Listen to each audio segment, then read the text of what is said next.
Бул Жалал Абад жергеси.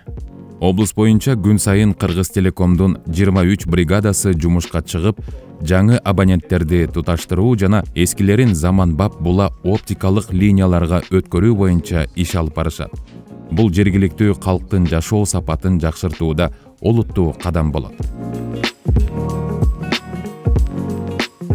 Була оптикалык кабель менен иштөө көңүлдүү жана тажрыйбаны талап кылат.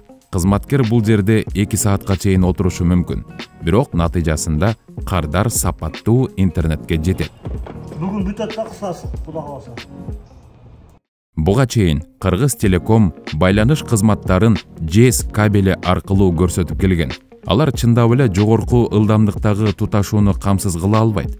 Бүгүнкү күндө абоненттердин 60% була оптикалык байланыш линияларына жана башка технологияларга активдүү которулууда. Бизде азыр мына Барпа айылында устунун кутулуп аттык эле. 8 абонент чыкты эле, азыр кабелди тартып келдик. Мында бир муфта жасап туруп, 4 абонентке бул көчөдөн 4 абонентке бердик.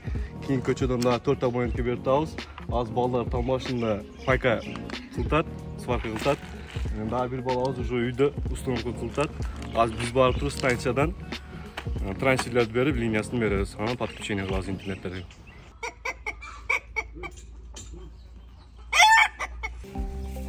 Байланыш тармагынын кызматкерлери, Кыргыз Телеком ачык акционердик коомунун кызматкерлери Кыргызстанды санариптештирүү процессинде чечүүчү ролун ойнойт. Интернетке туташтыруу иштери бүтүндөй республика боюнча үзгүлтүксүз уланууда. Кызматкерлерибиздин талыкпаган эмгегинин аркасында маалыматка жетүү барган сайын эркин жана универсалдуу болуп баратат. Бул санариптик технологиянын жаңы доорунда өлкөбүздүн өнүгүшүнө жана гүлдөп өсүшүнө салым кошууда.